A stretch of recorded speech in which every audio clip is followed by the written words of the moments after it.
Lucas capítulo 24, versículo 44. Amén.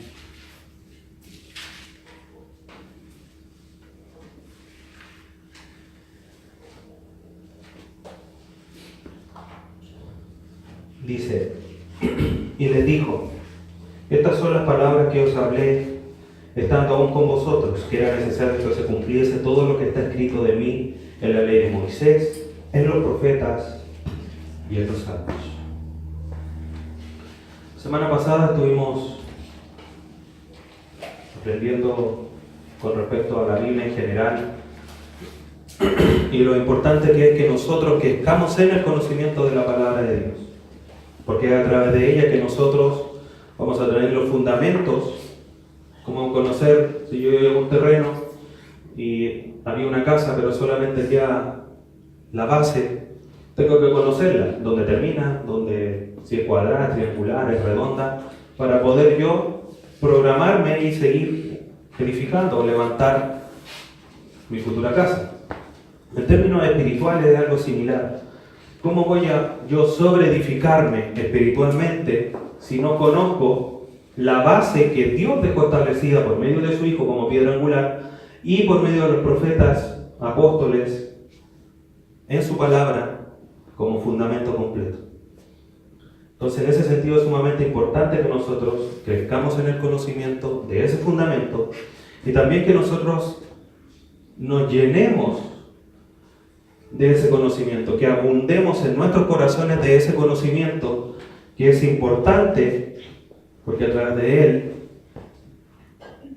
nosotros abundamos para madurar, para poder agradar a Dios.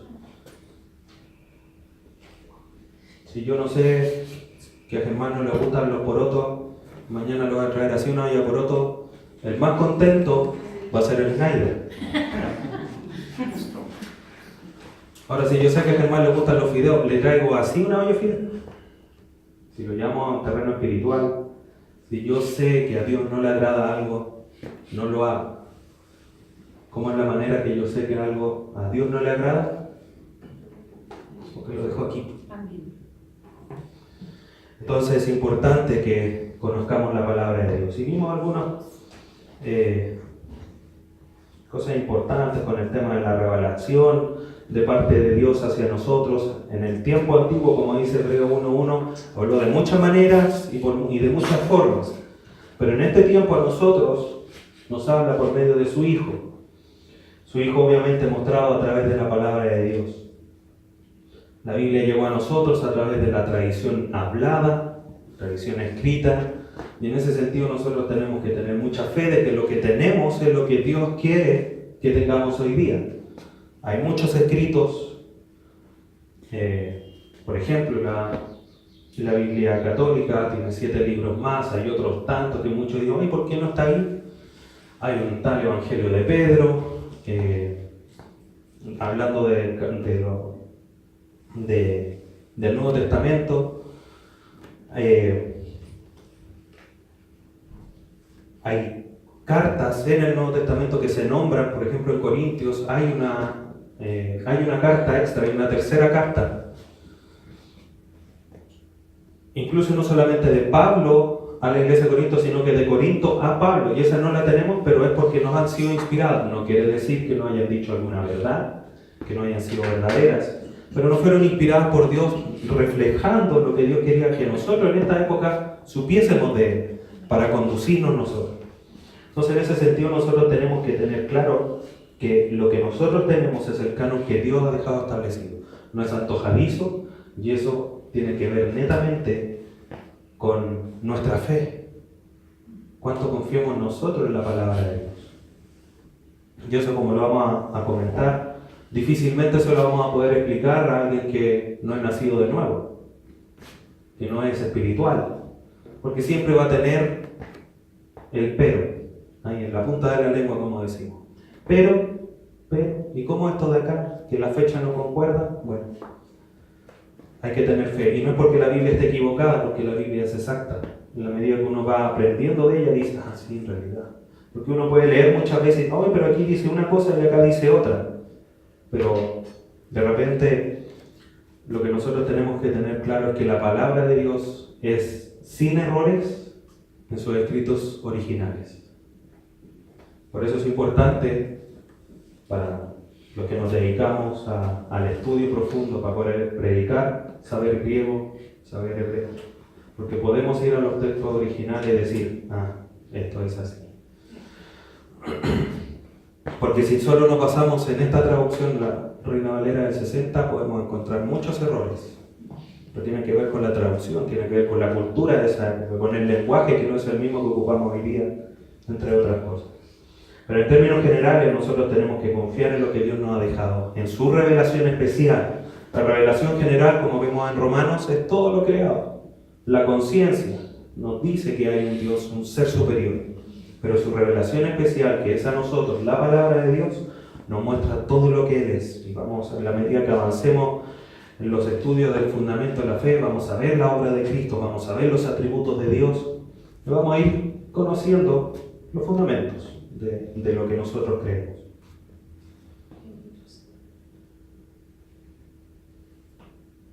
Y lo más importante de todo, que fue en esto lo que quedamos y vamos a retomar, que desde Génesis hasta Apocalipsis el personaje central de la Biblia es, ¿quién es? Cristo.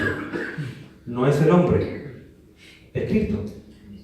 Muchos lugares tratan de poner al hombre en el centro, que el hombre fue rescatado, que Dios vino a rescatar lo que se había perdido, y eso es una realidad, pero el personaje central es Cristo, porque su palabra dice que Jesucristo vino a rescatarnos y hemos sido rescatados para alabanza de su gloria, no para alabanza nuestra.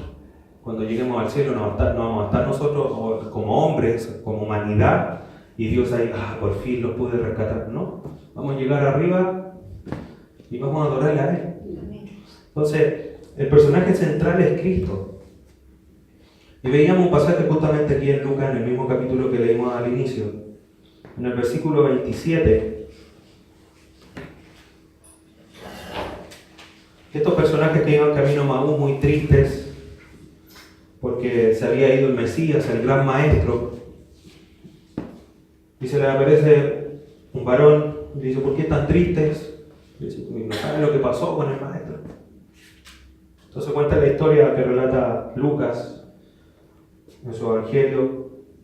Dice, comenzando en el versículo 27, y comenzando desde Moisés y siguiendo por todos los profetas, le declaraba en todas las escrituras lo que de él decía. Entonces, desde Génesis hasta Apocalipsis, el personaje central es Cristo. Obviamente en este pasaje, cuando dice, y todas las escrituras, es el Antiguo Testamento, no estaba el Nuevo. Ni siquiera Pablo escribía su primera carta.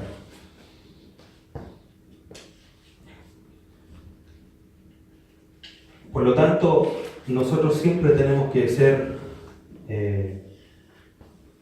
cristocéntricos, a Cristo en el centro. Nosotros estamos ahí un poquito en la periferia, porque todo el centro es Cristo, porque por medio de Él, su palabra también lo dice, que las cosas fueron hechas por Él, para Él y por medio de Él. Entonces, toda la centralidad es Cristo, no nosotros. Juan 5:39 dice que le reclama o le llama la atención a los fariseos, le dice, ustedes escudriñan la Escritura y la Escritura me muestra a mí y ustedes andan volando en cualquier lado. Las Escrituras lo mostraban a él y vimos algunos ejemplos. En la historia de David, en los elementos del tabernáculo, como todo mostraba a Cristo, la luz, el pan, la sangre del cordero, todo reflejaba a Jesucristo. Cuando oyó a los primeros discípulos, Juan 1:45,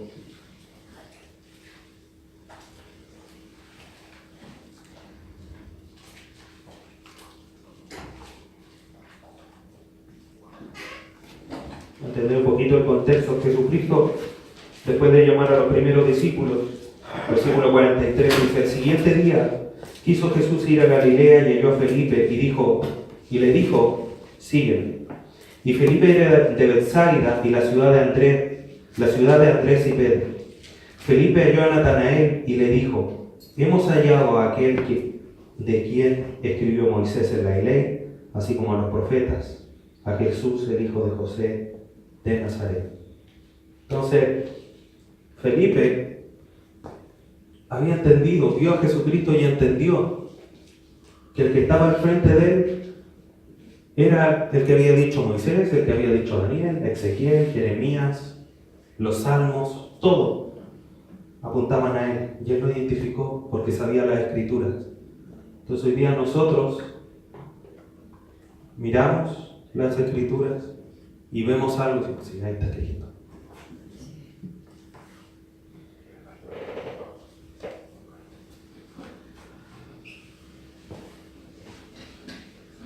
Y en Jesucristo también se cumplió todo lo que estaba de él predicho. Nos ponemos a revisar todas las cosas de él se dijeron, difícilmente podríamos terminar el día.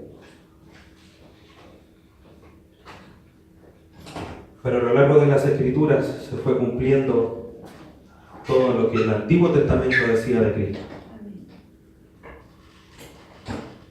En la Pascua, por ejemplo, si leemos Éxodo 12, todo lo que el pueblo de Israel tenía que hacer para ofrecer como holocausto a ese cordero, para poder tener la sangre, vertir en los maderos, en los marcos de las puertas, para que cuando llegara el ángel de la muerte los pasara por alto. Y después en Juan 1:29 dice, el siguiente día vio Juan a Jesús, Juan el Bautista, que venía a él y dijo, he aquí el Cordero de Dios que quita el pecado del mundo. Haciendo alusión a aquello que era un símbolo en Éxodo 12. Después en el versículo 36,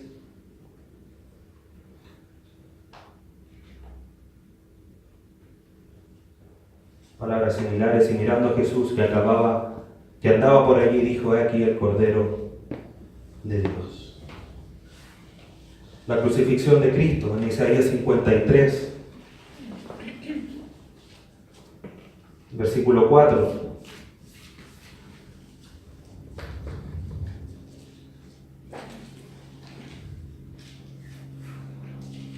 Generalmente uno cuando ve las películas de Semana Santa, por ejemplo Jesús de Nazaret, Jesús lo crucifican en la cruz del Calvario, un par de rasguños,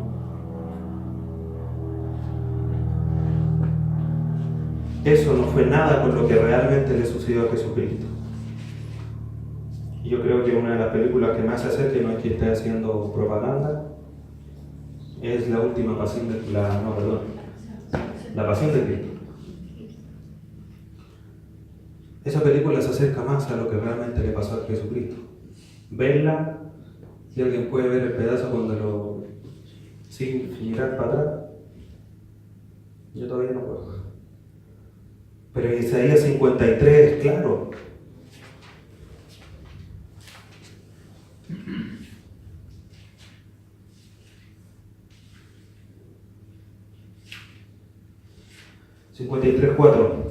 Ciertamente llevó él nuestras enfermedades y sufrió nuestros dolores, y nosotros le tuvimos por azotado, por herido de Dios y abatido. Mas él herido fue por nuestra rebelión, molido por nuestros pecados. El castigo de nuestra paz fue sobre él, y por sus llagas fuimos nosotros curados. Todos nosotros nos descarriamos como ovejas, cada cual se apartó por sus caminos, mas Jehová cargó en él el pecado de todos nosotros. Angustiado él y afligido, no abrió su boca, como cordero fue llevado al matadero, y como oveja delante de sus trasquiladores, enmudeció y no abrió la boca, o su boca. Y cuando leemos los pasajes en el Nuevo Testamento, Isaías escribió por lo menos 700 años antes de la historia de Jesucristo, y se cumplió tal cual como había dicho el profeta. Miqueas 5:2 nos relata dónde iba a nacer Jesucristo. Dice, pero tú, Belén Efrata, pequeña para estar entre la familia de Judá, de ti me saldrá el que será Señor en Israel, anunciando la venida de Jesucristo. Entonces, a lo largo de la Biblia, empezamos a hacer paralelos entre el Antiguo Testamento y el Nuevo, vemos cómo se ha ido cumpliendo absolutamente todo. Lo que también para nosotros el día de hoy es que la palabra de Dios es fiel, es verdadera. Si se ha ido cumpliendo lo de la primera hoja, se va a cumplir lo que dice en la última. Y en ese sentido nosotros tenemos que tener la confianza en la palabra de Dios.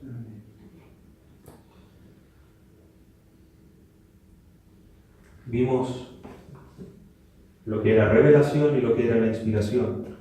La inspiración era el proceso por el cual Dios llevaba al hombre a escribir lo que tenía que escribir, sin dejar de lado su personalidad, su estilo, sus pensamientos, su forma de ser, pero tomó todas esas realidades para dejar lo que Él necesitaba que nosotros supiésemos el día de hoy, para producir escritos divinos y llenos de autoridad para que nosotros hoy día manejemos nuestra vida a la luz de la palabra de Dios.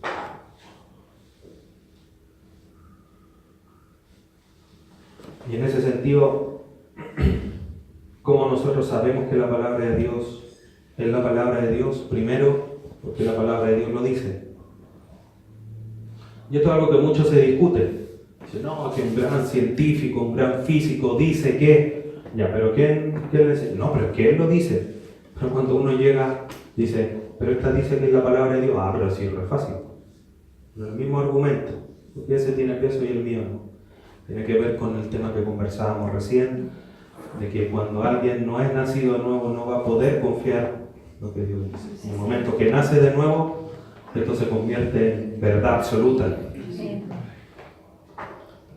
Pero eso es un poco la incoherencia, la necedad del hombre que ha caído en sus propios argumentos. Se desviaron completamente, como hemos ido estudiando en Romanos. 1 Tesalonicenses capítulo 2.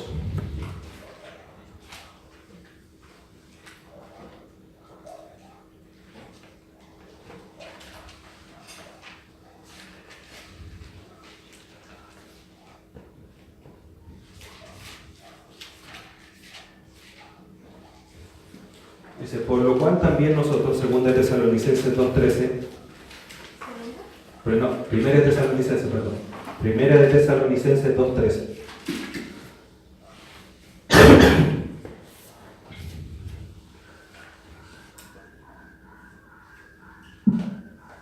Por lo cual también nosotros, sin cesar, damos gracias a Dios de que cuando recibiste la palabra de Dios que oíste de nosotros, la recibiste no como palabra de hombre, sino según es en verdad la palabra de Dios, la cual actúa en vosotros los creyentes.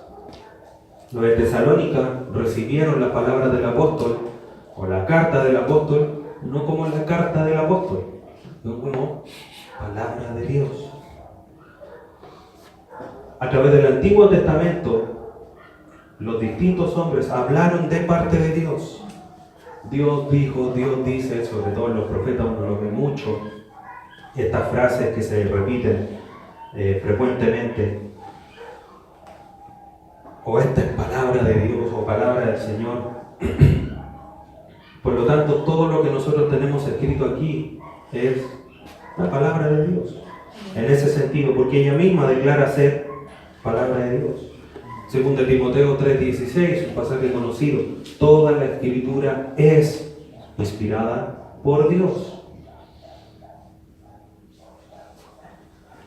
Y el mismo Pablo afirma en 1 Corintios 12 que él recibió de parte del mismo Jesucristo, del Espíritu Santo, la palabra que él habla.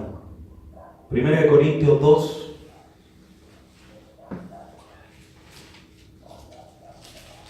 1 Corintios 2, 12.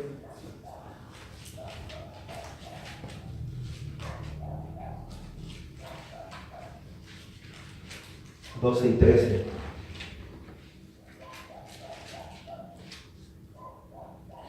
Y nosotros no hemos recibido el espíritu del mundo, sino el espíritu que proviene de Dios, hablando de ellos mismos, para que sepamos lo que Dios nos ha concedido, lo cual también hablamos, no con palabras enseñadas por sabiduría humana, sino con las que enseña el Espíritu, acomodando lo espiritual a lo espiritual.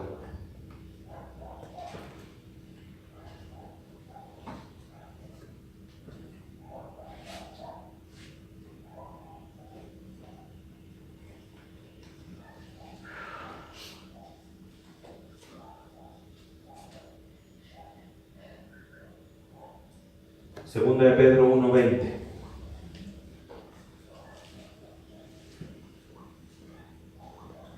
Este pasaje central, si lo puede marcar ahí en su Biblia.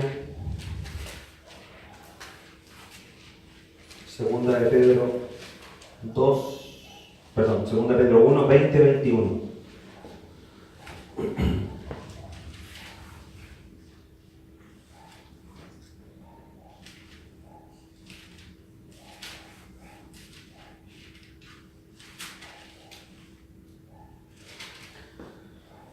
Entendiendo primero esto, que ninguna profecía de la Escritura es de interpretación privada, porque nunca la profecía fue traída por voluntad humana, sino que los santos hombres de Dios hablaron siendo inspirados, la misma inspiración de 2 Timoteo 3:16, por el Espíritu Santo.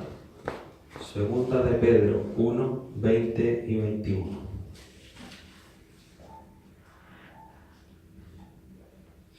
Entonces los hombres de Dios, desde el mismo Moisés hasta Juan, que escribió el último libro, todos hablaron inspirados por Dios, por medio del Espíritu Santo, para escribir lo que era necesario. Pero también nosotros tenemos que tener sumamente claro y aferrarnos a la soberanía de Dios. Generalmente uno dice Dios soberano y todos decimos amén y gloria a Dios. Y levantamos las manos, aleluya, danzamos. Pero cuando ponemos eso en práctica nos cuesta un poquitito harto más.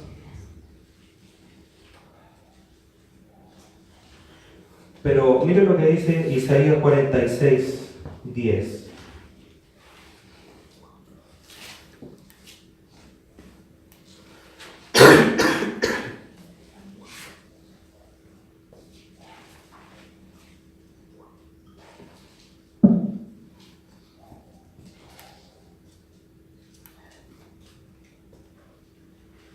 Isaías 46, 10.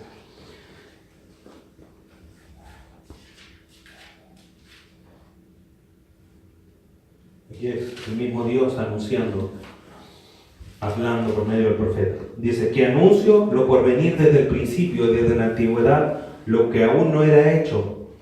Que digo, mi consejo permanecerá y haré todo lo que quiero.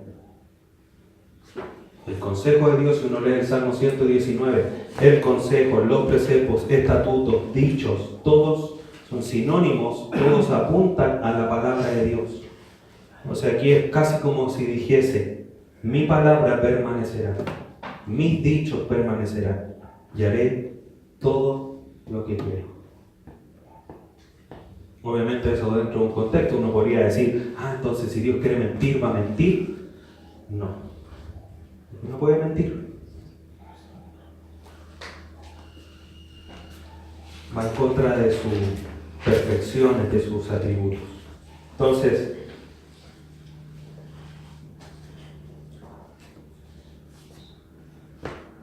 cuando Dios habló y dejó escrito cada una de las cosas que dejó escritas, es porque se van a cumplir y porque se van a realizar.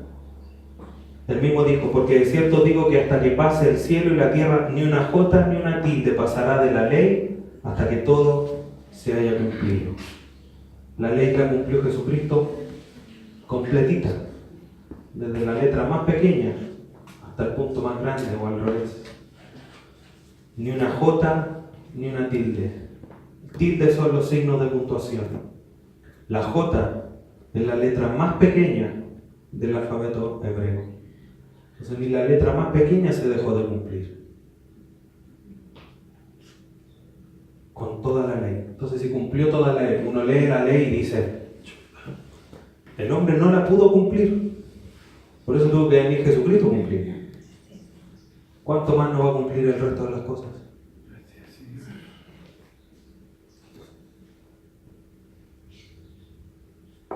Primera de Pedro 1:25. Nos pone aquí el broche de oro con respecto a este tema.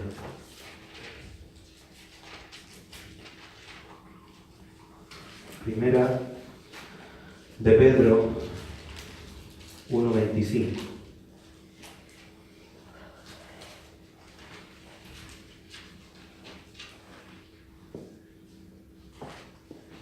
Mas la palabra del Señor permanece para siempre. Y esta es la palabra que por el Evangelio os ha sido anunciada. El Evangelio, lo que se predica, lo que se enseña desde acá, es la palabra de Dios. Por misericordia de Dios, por supuesto. Y esa va a permanecer para siempre. Tenemos que confiar en ella y ponerla en alto. Por lo tanto, nosotros creemos que la palabra o la Biblia es, sin lugar a duda, la palabra del Dios vivo. No hay duda en eso. Que cuando leemos sus palabras, estamos escuchando la voz de Dios. Escuchamos las palabras que de la boca de Dios salen. Y esto es una tremenda realidad. No es ficción, hay un dicho por ahí, un mensaje. La Biblia es el único libro, cuando yo lo leo, el autor está presente. Todos los demás no están. Por ahí en su casa, pintando, durmiendo. Cuando yo leo aquí, el autor está al lado mío y me está hablando. Por lo tanto, a través de entendiendo esto, nosotros tenemos que tener una confianza plena en lo que la palabra de Dios nos dice. Y la palabra de Dios me dice, cuando vayas para allá, no mientas, yo tengo que ir para allá y no mentir. Aunque vea a todos los demás que sacan hachas, palos, fuego y todo, yo voy para allá y no miento. Porque es la palabra de Dios. Si me voy y me matan, me voy al tiro al cielo. Pero Pablo lo dijo, para mí el morir es ganancia, pero por culpa de ustedes me tengo que quedar. No le dijo así, pero entiendo, Pablo un poco parafraseando a Pablo, pero tengo que quedarme por la necesidad de la iglesia. Pero él entendía que era mucho mejor que lo hubiesen matado. ¿Cuántas veces estuvo ahí al borde de que lo mataran? Pero Dios lo libró porque era necesario por la iglesia que él se estuviese todavía acá. Bueno, en ese tiempo, por supuesto. Entonces, tenemos que tener confianza. Y no solamente tenemos que tener la confianza, sino que esto nos da una obligación profunda con la palabra de Dios en términos de obediencia y sumisión a todo lo que la palabra de Dios nos enseña. Porque no es un hombre hablando, alguien que se le ocurrió, alguien que se tomó un vaso de Coca-Cola para no ser tan... Se comió una pizza a las 11 de la noche y se puso a escribir. No, es Dios hablando. Ahora, con respecto al Antiguo Testamento, nosotros tenemos que entender que no es una compilación de sabiduría de hombres buenos o de hombres ancianos. Porque muchos el otro día conversamos en familia, el Antiguo Testamento no lo pescan ni en baja, como decimos en buen chileno. Que ya pasó, que Dios lo cumplió, que no se entiende, que hay que estudiar mucho, para eso tenemos el nuevo. Y lo desprecian. Otros dicen que no, son puros ancianos sabios, por supuesto, como, no sé, Salomón, con sus proverbios. Pero no es una compilación de eso, no es los mejores pensamientos religiosos de la época, sino que es la palabra de Dios. Y si Dios quiso que quedase aquí, ¿cuántos libros son? ¿Antiguo Testamento?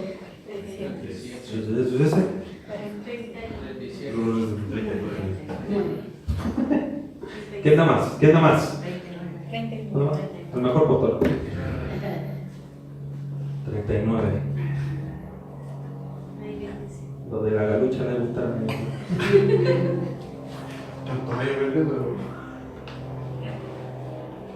Moisés le dijo a Germán, Germán, voy a escribir 39. Entonces el Antiguo Testamento es la palabra de Dios. Es el Antiguo Testamento nosotros vemos a Cristo, ya lo hemos visto, pero también mostrándonos a Dios, y es verdad, nosotros no tenemos que cumplir la ley, porque Cristo ya la cumplió. Pero en el Antiguo Testamento vemos a Dios revelándose a Él mismo, a su pueblo. Si Dios en el Antiguo Pacto, en el Antiguo Testamento, fulminaba a los que pecaban, ¿por qué no lo hace hoy día? ¿Acaso es otro Dios? Es el mismo Dios. Ese es el problema de hoy día, que nosotros vivimos con tanta comodidad y en la gracia como los romanos. Los romanos están un poco peinando la muñeca con respecto a este tema, como se dice. Decía, hoy sí, cuando había pecado sobreabundó la gracia, entonces sigamos pecando para que haya más gracia. Y Pablo le tiene que decir, no, en ninguna manera. Si habéis muerto al pecado, ¿cómo sigue viviendo el pecado? Pero nosotros un poco inconscientemente, quizás, caemos en lo mismo. Dijo, no, digo, que en esta época nadie en la iglesia se ha abierto el piso y se han tragado a todos los coristas por... como pasó con Coré, por ejemplo, con la rebelión de Coré. O cuando cayeron fulminados, cuando Dios mandaba matar a niños, a todos, se terminaran a pueblos paganos. Y en esta época no pasa. Solamente por misericordia de Dios. Pero Dios es el mismo. Nosotros tenemos que ver en el Antiguo Testamento a Dios revelándose. Y es el mismo trato que le da el pecado, solo que ahora no lo hace en forma instantánea. Pero el lago de fuego lo está esperando a la vuelta de la esquina. Dios es el mismo. Entonces en el Antiguo Testamento nosotros vemos a Dios, a Cristo, a toda la Trinidad reflejándose, revelándose y mostrándose. Por eso es importante estudiar el Antiguo Testamento. Obviamente tenemos que poner las bases primero, conocer nuestra fe y todo en el Nuevo Testamento. Pero el Antiguo es fundamental que lo conozcamos. Hebreos 1:1, o sea que ya estudiamos.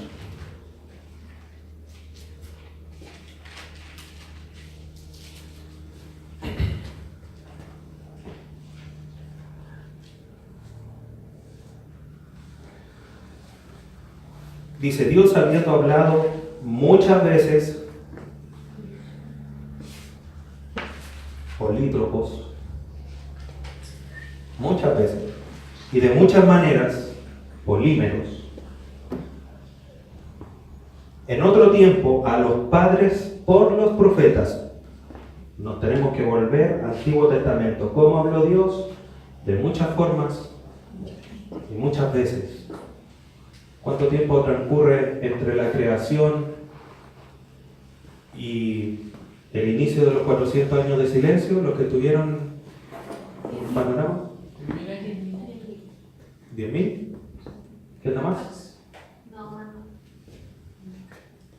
entre 6.000 y 6.000 años aproximadamente. Es que no podemos. La creación dice aproximadamente que son entre 4.000, entre 6.000 y 10.000 años la creación. Entonces sí, antes de Cristo. Entonces son entre 6.000 y 10.000 años antes de Cristo. Entre 6.000 años que el Dios Todopoderoso se reveló al hombre de muchas maneras y muchas veces. Habló por los patriarcas, habló por los profetas, habló por los salmistas, por los sabios, hasta que dijo, no hablo más. Se quedó callado 400 años. Eso no quiere decir que Dios no haya estado haciendo cosas. Muchos dicen, no, que 400 años entre aquí esta página en blanco que está aquí entre medio. Si uno estudia la historia de esos 400 años, ve cómo Dios preparó todo para la venida de su Hijo. Cuando termina el Antiguo Testamento, el pueblo que estaba reinando era los medo-persas. Dice, ¿y a dónde apareció Grecia para que hablaran griego? ¿Y de dónde aparecieron los romanos? ¿Y a dónde apareció Julio César, el segundo templo? Bueno, en esos 400 años pasó todo eso. Entonces, no es que Dios no haya... O sea, Dios no habló por profetas, pero actuó específicamente moviendo todas las piezas para que cuando Cristo viniera, estuvieran todas en su posición.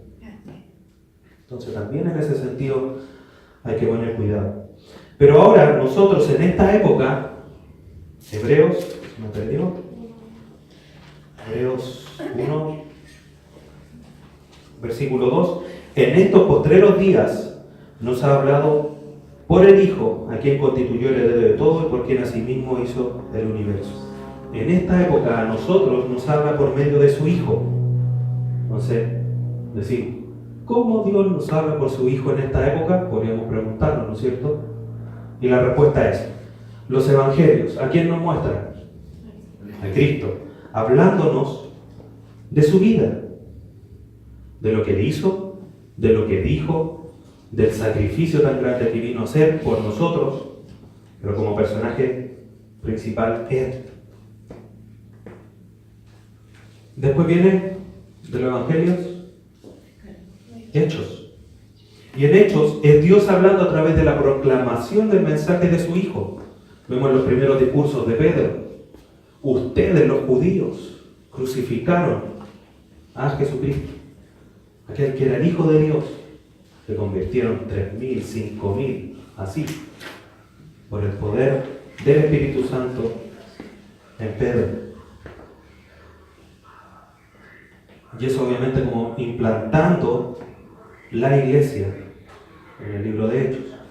Después de los Hechos están las epístolas, las cartas.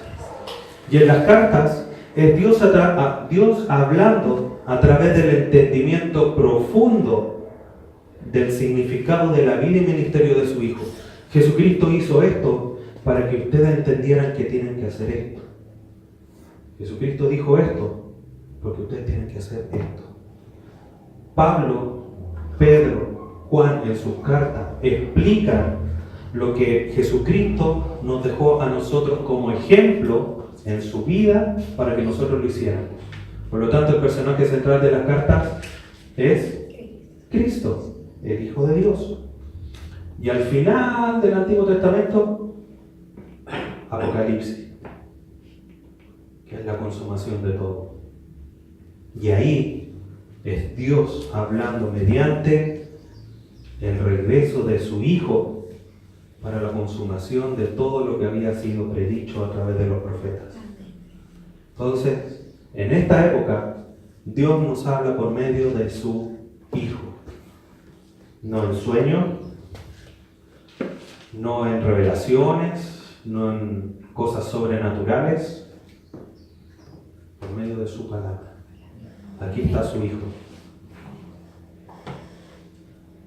Entonces, tanto el Antiguo como el Nuevo Testamento, el Antiguo Testamento es Dios hablando y revelándose. Dios hablando y revelándose. El Nuevo Testamento es Dios hablando y revelando a su Hijo, por quien nosotros podemos llegar al Padre. Juan 14:6. ¿Qué dice? Yo soy el camino, la verdad y la vida, y nadie va al Padre sino por mí. Dios se reveló en el Antiguo. ¿Quiere conocer a Dios? Lea el Antiguo Testamento. ¿Quiere conocer al Hijo? Lea el Nuevo Testamento. ¿Quiere conocer profundamente a los dos? Estudia toda la Biblia. Y como tenemos que conocer a los dos, entonces el Antiguo Testamento es como una autorrevelación de Dios, desde Génesis hasta Malaquías, pero también mostrando a Jesucristo, pero Dios revelándose en su carácter, en su poder, con todos los milagros que hizo. De hecho, uno ve, por ejemplo, las plagas de Egipto y dice claramente que era Dios mostrándose, diciéndole al mundo, que en ese tiempo era Egipto, diciendo, este es Dios, yo soy Dios. Los dioses que ustedes tienen no son dioses, yo soy Dios. Y cada una de las 10 plagas que Dios mandó a Egipto atacaba a cada uno de sus dioses. ¿Cuál fue una de las últimas, si no me equivoco, plagas que envió? No el de la muerte. Que se oscureció. Es como todo Santiago oscuro y el Curacaví tiene luz. Y todo aquí, oye, pero ¿por qué allá? Y todo lo demás oscuro, y hay como que un tubo baja como una luz que no lleva para ningún lado. El pueblo de Egipto, uno de sus dioses principales era el dios Ra, que era el dios sol. Y Dios hizo así y oscureció a su Dios. Pero a su pueblo lo mantuvo con luz. Y así con cada una de las plagas, era Dios mostrando que existía, mostrándole no solamente a su pueblo, sino que a todos que Él era Dios y que los demás no eran nada. Y en el Nuevo Testamento es Dios revelando a su Hijo.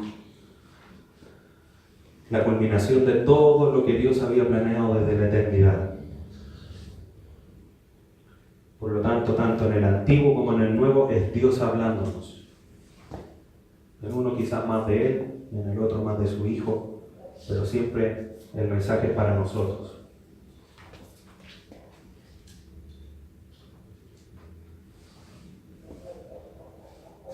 Entonces, como dice 2 de Pedro 1:20, ninguna profecía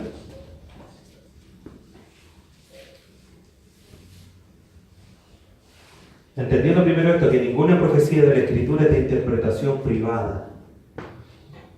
Aquí la palabra profecía tiene un sentido muy genérico y no significa la predicción del futuro, sino que simplemente un mensaje. Y ninguna profecía es de interpretación privada. Ahora, ¿qué significa esto de la interpretación privada? Significa que ningún mensaje de la Escritura es un asunto de inspiración propia. Aquí no voy, yo digo, aquí el Señor me dice que mañana tengo que llegar a la pega y pegarle a la jefa. Gracias, Señor. Alguien el otro día, ofreciendo muy sabiamente, muy amorosamente su ayuda, dice, ¿necesita que le ayuden? Y le gritaron, no es necesario. Bien. O sea, ¿estaba ofreciendo o no estaba ofreciendo ayuda? ¿Qué pasó, Rolita? No es un asunto propio, es hacia los demás. Es Dios hablándonos. No es que yo tenga que leer la Biblia y decir, poner mis pensamientos aquí y decir, yo creo que no tengo que mentir. ¿Qué me dije aquí? No mentir. Ya, entonces yo estoy bien. No, es al revés. ¿Tendré que decir algo que no es verdadero? Aquí la palabra, Dios me dice que no debo hacerlo. No tengo que hacerlo. ¿Ustedes entienden la diferencia? No es el mejor ejemplo. Pero es Dios hablándome a mí. No que yo creo que a lo mejor podría hacer y encuentro un pasaje que me ayude. No. Yo cada vez que me acerco a la palabra de Dios tengo que, esto no es volarse ni mucho menos ni nada, pero tengo que borrar un poco mi mente de lo que ya sé. Y leer como si no supiera nada. Y de esa forma digo, Dios me está hablando esto. Porque si yo llego con mis conocimientos, con mis tradiciones, con el peso de todo lo que yo llevo en los años viviendo, y llego aquí, puedo interpretar cualquier cosa. Y lo que yo tengo que hacer es sacar de la palabra lo que Dios quiere que yo entienda de su palabra. No poner en la palabra lo que yo quiero que la palabra me diga. Entonces, ninguna profecía de interpretación privada significa que no es de asunto de inspiración propia. Dicho de otra manera, la Escritura no proviene de hombres inspirados en el sentido de que alguno fuese un genio y escribió grandes palabras. era Dios hablando por medio de ellos. Aquí la palabra está hablando del origen de la palabra de Dios. La profecía viene de parte de Dios y no de hombres sabios. Como dice el versículo 21, ninguna profecía fue traída por voluntad humana, sino que los santos hombres de Dios hablaron siendo inspirados por el Espíritu Santo. Entonces, no es producto de la voluntad del hombre la palabra que aquí tenemos, sino que es un mensaje que fue inspirado por Dios.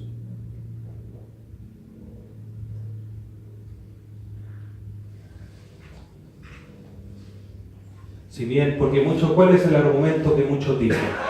Pero la Biblia fue escrita por hombres. Y nosotros a eso decimos, ¿verdad? Pero no, pero lo que le escribieron. Pero el hombre estaba en el proceso, pero no se originó con ellos. Y no vino por el deseo de ellos, que Dios los llevó a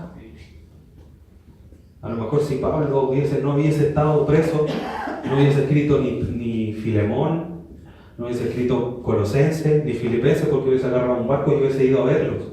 No hubiésemos tenido ni Filipenses, ni Colosenses, ni Efesios. Pero estaba preso, tenía que escribirles. En otras instancias estaba tan lejos que no podía ir a verlo y necesitaba escribirles rápido. Le escribí una carta. En esta época, Pablo hubiese estado en un escritorio sentado, un mes. En esa época no, tenía que escribir y por eso quedaron aquí. Dios, el hombre estaba en el proceso, pero quien estaba detrás de Dios guiando al hombre era el mismo Dios. Y ese es el milagro de la inspiración. ¿Y por qué el milagro? Porque Dios no anuló al hombre, no agarró un par de robots para escribir, sino que el hombre con sus costumbres, con sus experiencias, sus percepciones, pero a pesar de eso, cada palabra que ellos escribieron es palabra de Dios.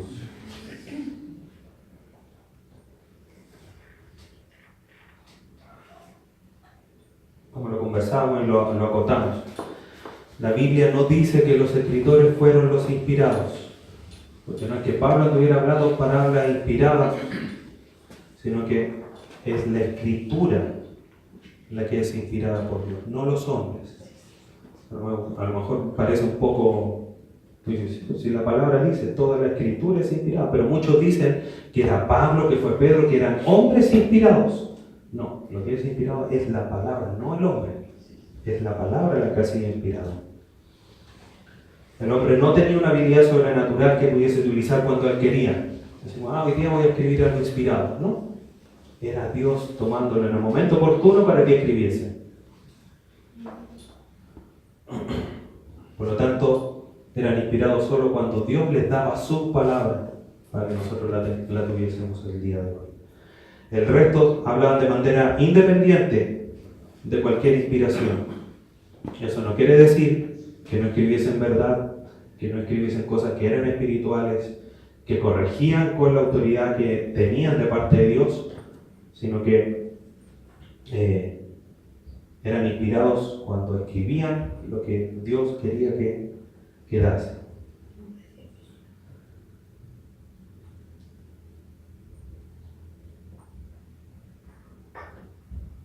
Ahora, ¿se recuerdan qué es lo que era el canon? Un grupo de libros que hoy día tenemos. 39 en el Antiguo, 27 en el Nuevo. La Biblia Católica sumó allá por el año 1540 aproximadamente, en el tiempo de la Reforma, 7 libros al Antiguo Testamento para tener fundamento bíblico de lo que ellos hacían con el tema de las ceremonias y las misas que hacían para los muertos, la oración, el pago, etc. Entonces, cuando se discute la naturaleza de este canon, es importante que nosotros enfaticemos que Dios tiene el control de todas las cosas, lo vimos en Isaías 46:10. Mi consejo permanece, está ahí, y yo hago lo que quiero.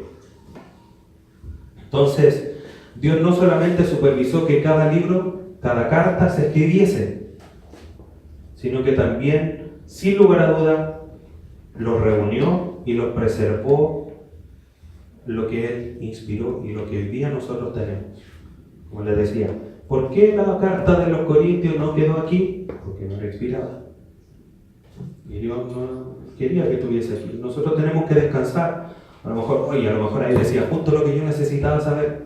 Pero aquí está lo que nosotros necesitamos saber. Todo lo que necesitamos saber para la vida y para la piedad nos es dado por medio del conocimiento de su palabra. Entonces, el tema es que no es que nosotros dejemos o aceptemos libros, es que Dios usó medios humanos para reconocer y recibir el canon que nosotros hoy día tenemos. Nosotros como iglesia no determinamos qué libros están y qué libros no están. Fue a través de la historia que el hombre reconoció y recibió aquello que Dios había inspirado. ¿Por qué 66 libros? Algunas razones. Porque Dios dio testimonio por su Espíritu Santo a la autoridad de su propia palabra. Los padres de la iglesia, que estuvieron después de los apóstoles, porque están los apóstoles y después vienen los padres de la iglesia, en términos históricos, no estoy hablando en términos como lo define la Biblia, sino que el hombre lo ha establecido así. Después de los apóstoles, siguieron los discípulos de los apóstoles.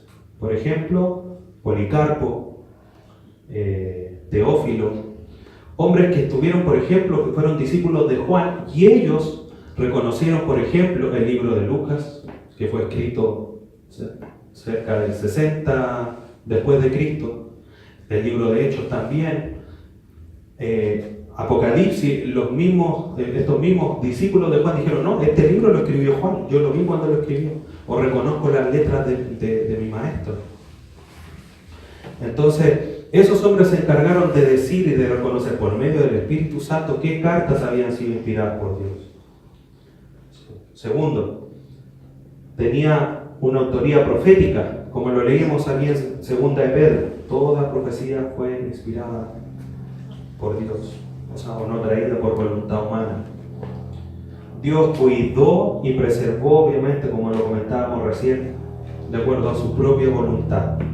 ¿Por qué desapareció la carta en el libro de Enoc? ¿Por qué aunque hay copias, pero por qué no quedaron? Soberanía de Dios. El pueblo de Dios debemos responder en reconocimiento al canon de Dios con fe y sumisión. Esto es lo que Dios dejó. Amén. Me someto a esto. Si hay otro libro por ahí, qué bueno.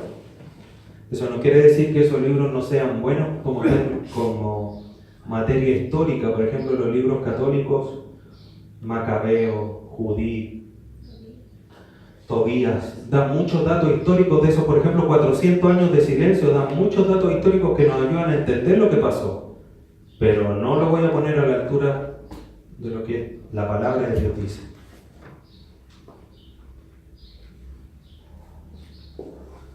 Del Antiguo Testamento, Cristo validó muchos libros. Citó a Isaías, citó la ley de Moisés, muchos otros citaron a los Salmos. Entonces eso nos sirve como respaldo de que eran escrituras inspiradas por Dios.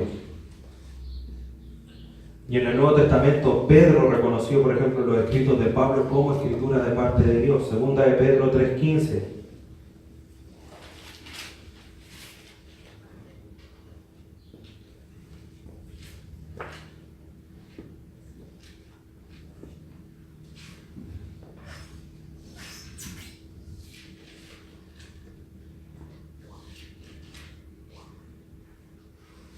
Dice, y tened entendido que la paciencia de nuestro Señor es para salvación, como también nuestro amado hermano Pablo, según la sabiduría que le ha sido dada, os ha escrito, casi en todas sus epístolas, hablando en ellas de estas cosas, entre las cuales hay algunas difíciles de entender, las cuales los indoctos e importantes tuercen, como también las otras escrituras, para su propia perdición.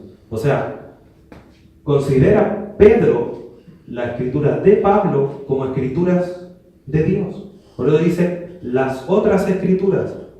Estas escrituras de Pablo, los indoctos las tuercen y hacen lo que quieren.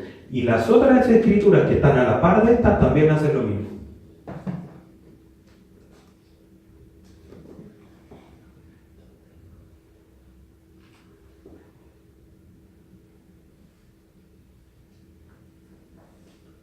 Ahora, por lo tanto,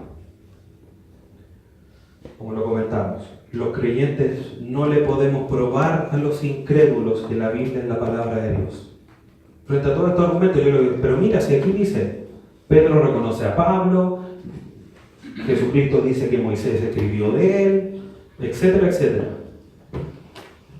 Y el incrédulo va a decir, pero fue escrita por hombre. Y yo le digo, no, que está el Espíritu Santo. ¿Ya? ¿Sí? Pero si aquí lo dice, que fueron inspirados por Dios por medio del Espíritu Santo. Pero lo dice ella misma. Entonces nosotros no vamos a poder ni convencerlo, ni probarle, ni mucho menos. Es el Espíritu Santo el que tiene que hacer esa obra. ¿Y por qué es esto? Porque están muertos en delitos, pecados. No hay justo, no hay ninguno, no hay ni uno. No hay quien entienda, no hay quien busque a Dios, todos se desviaron. Eso es lo que relata Romanos 3. Y como están muertos espiritualmente, no pueden discernir las cosas espirituales. 1 Corintios 2:14. Pero el hombre natural no percibe las cosas que son del Espíritu de Dios, porque para él son locura. Y no las puede entender porque se han de discernir espiritualmente. Y estando muertos espiritualmente, por eso que nosotros cuando predicamos tenemos que entender que no es nuestra predicación la que va a hacer renacer al otro, porque está muerto. Y ahí ocurre lo que solamente Dios entiende. Como yo predicándole, si está muerto me va a escuchar y va a renacer. Pero Dios es el que hace esa obra en aquel que está muerto. Entonces difícilmente van a comprender esta realidad.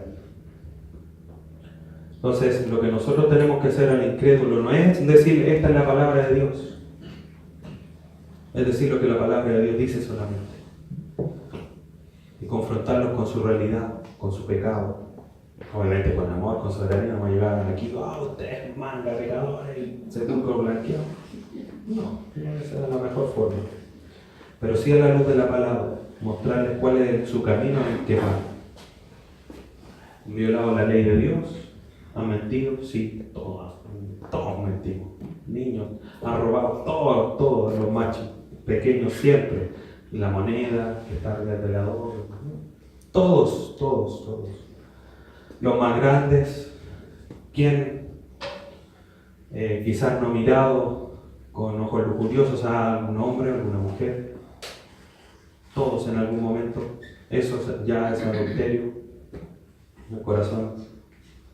Entonces, y la palabra dice que si hemos violado uno, ya somos culpables de todos.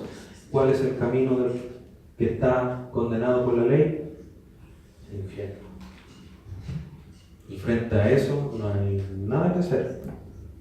Y ahí aparece Cristo como la única opción, la única vía para ser rescatados. Y ese es el camino que hay que seguir con ellos, porque si no caemos en vanas palabrerías y en discusiones vanas que no van a llegar a nada, porque por más que yo le logre demostrar que esto es la palabra de Dios, no lo van a entender.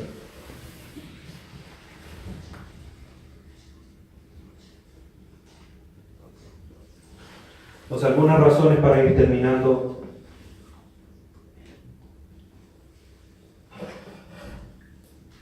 Que nosotros tenemos que tener clara para que digamos y confirmemos que la palabra de Dios es creíble.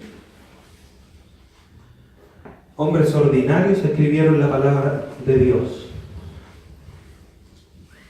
Juan, Pedro, por ejemplo, eran pescadores.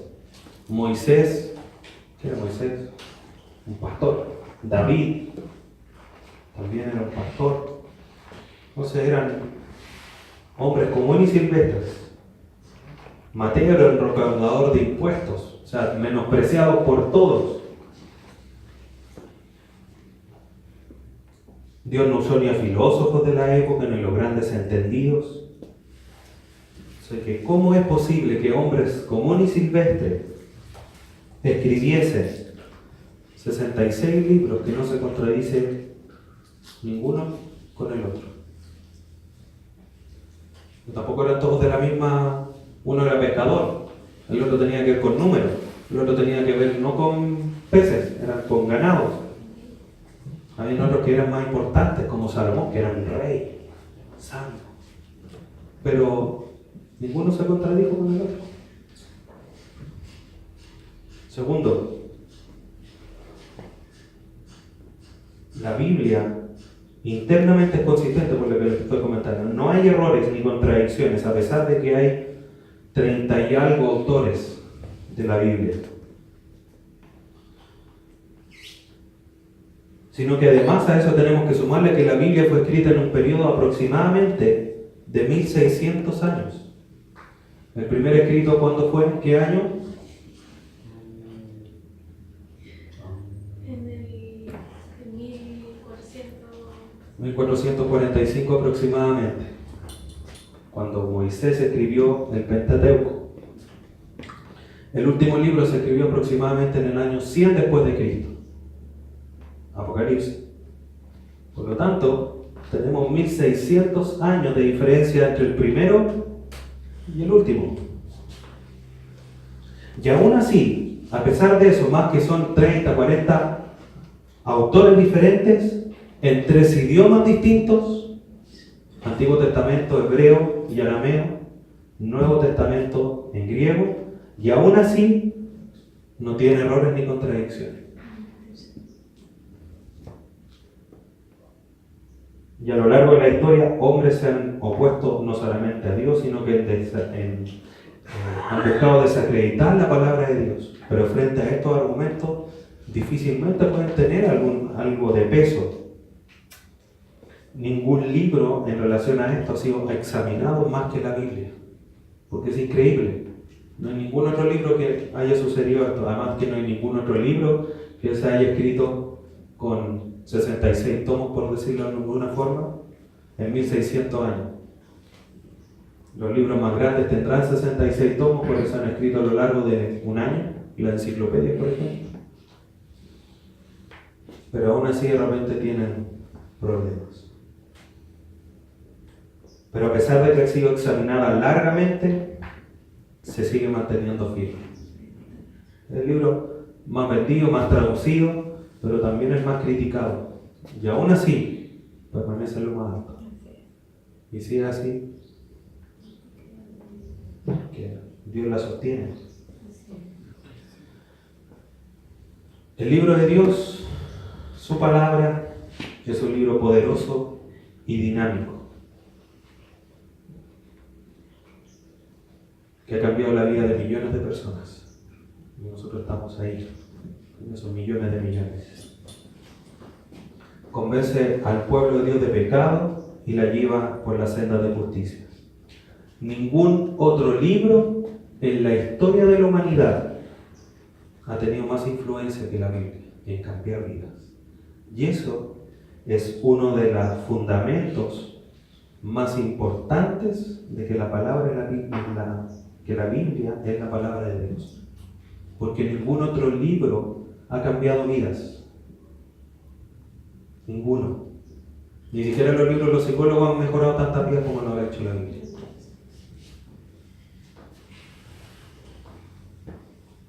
Cuarto, la Biblia es históricamente precisa. Presenta testimonios creíbles de la creación, registro fósil y así sucesivamente. Conversábamos el otro día.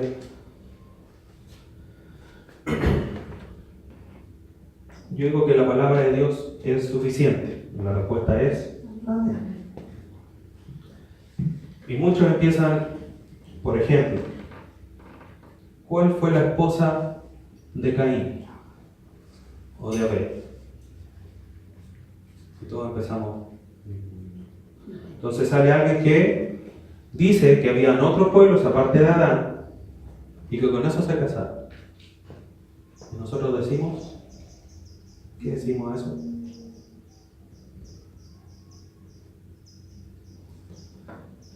Si nosotros buscamos la respuesta en Génesis, la vamos a encontrar. Porque Adán y Eva, ¿cuántos hijos tuvieron? Muchos hijos. En los primeros capítulos se nombra a Caín y Abel, uno se fue, después nació Sem. Pero en el capítulo, no me recuerdo, el capítulo 5, si no me recuerdo, si lo busco aquí, los primeros capítulos dice, y Adán y Eva engendraron hijos e hijas. Por lo tanto, Abel, Caín y Sem, ninguno fue mujer.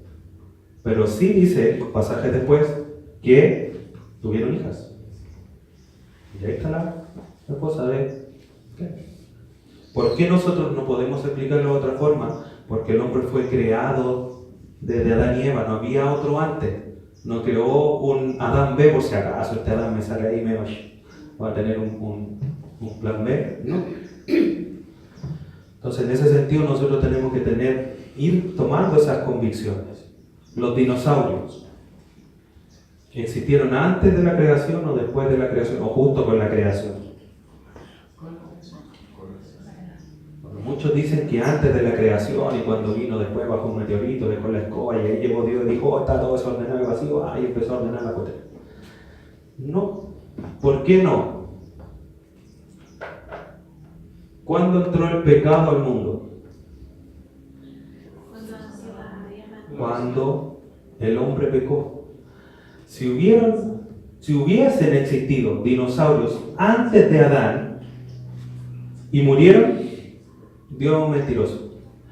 Porque Dios mismo dice que el pecado entró al mundo por un hombre, que fue Adán. Y eso involucró toda la creación. Y si el pecado la paga del pecado es muerte, como dice Romanos, si hubo muerte antes de Adán, es imposible, porque bíblicamente dice que entró el pecado con Adán, y de ahí la muerte. Por lo tanto, lo único que nosotros podemos decir es que los dinosaurios estuvieron con Adán y Eva. No hay otra explicación. No podemos decir que está antes, no podemos decir que está después. Entonces nosotros tenemos que tomar la Biblia y defenderla con ella. Si vieron dinosaurios, no vieron dinosaurios, si eran grandes, chicos, eran herbívoros, y le hacían cariño a Adán, a Eva, jugaban a la pelota, tiranosaurio Rex le tiraban un palo, iba allá. Da lo mismo para nuestra salvación. Pero nosotros tenemos que tener claro de cómo defender. No es que la Biblia necesite ser defendida, pero nosotros como hijos de Dios, como la iglesia, somos columna y baluarte de la verdad. Columna y baluarte. Somos el pilar que la sustenta y quien la defiende. Si esto es atacado, están atacando también a Dios. Y yo no me puedo quedar callado. Tenemos que ir teniendo esas cosas claras. Otra más para que tengan. ¿El diluvio fue universal o no? Sí. La Biblia dice que sí. Muchos dicen que no fue universal, que no fue en todo el mundo. Entonces yo le pregunto al tiro a esa persona, explíqueme usted cómo aquí en la punta de la cordillera de los Andes hay fósiles marinos si es que no fue un diluvio universal.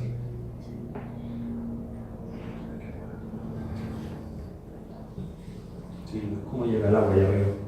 No, agua llega, pero una ostra, allá arriba. Bueno, hay mucho paño que cortar en ese sentido. Entonces nosotros,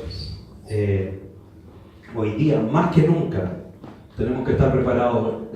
¿Por qué la creación hoy día es atacada?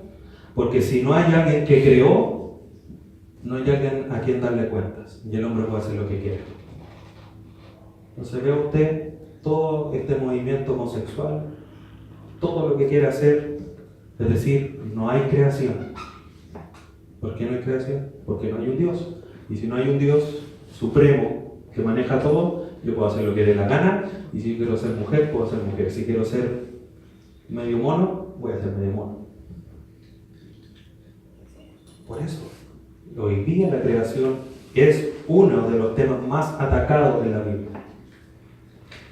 Y nosotros tenemos que estar preparados para ofrecer argumentos al que nos pidan las razones de nuestra fe. Quinto, Jesucristo mismo confirmó la credibilidad de la Escritura.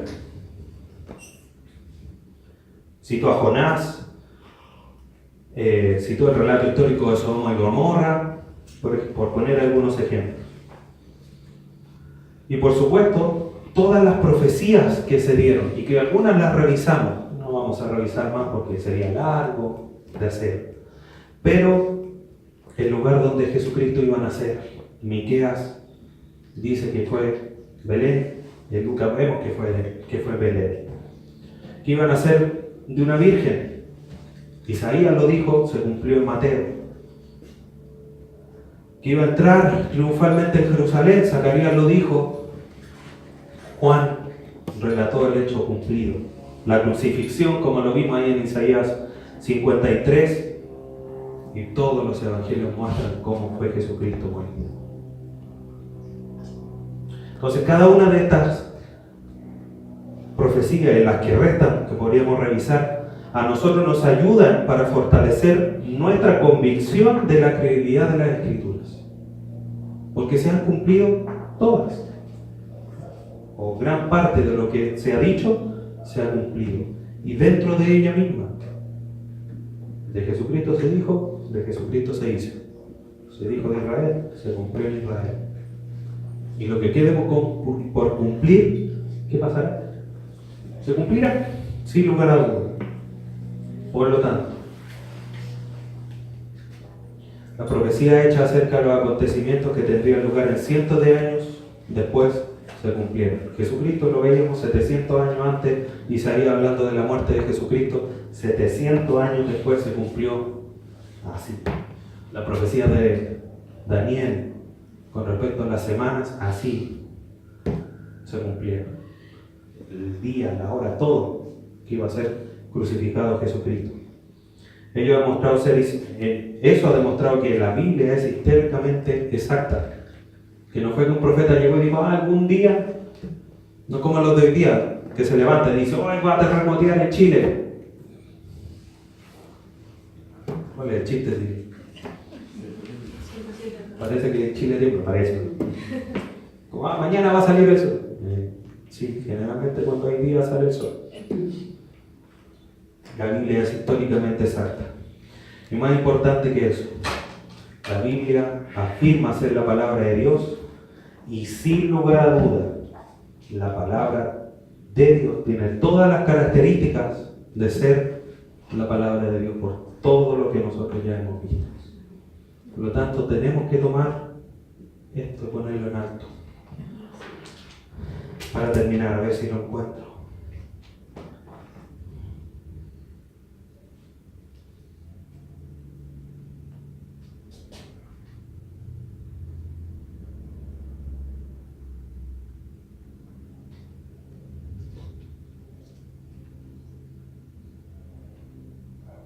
La palabra de Dios y el nombre de Jesucristo han sido puestos sobre la creación. Por eso es importante que nosotros la palabra también la pongamos en alto, como lo hemos comentado ya durante estos 2 domingos. La han pisoteado, dicen que está al frente pero va atrás, dicen que es la palabra de Dios pero no lo obedecen, dicen que es la palabra de Dios, pero es que la tradición y nosotros siempre lo hemos hecho así, es lo que manda, pero no la palabra de Dios. Déjeme 30 segundos para encontrar el versículo que está en Salmos. Que vaya a Salmos por mientras. ¿Qué dice? Que el nombre de Cristo y la palabra han sido puestos sobre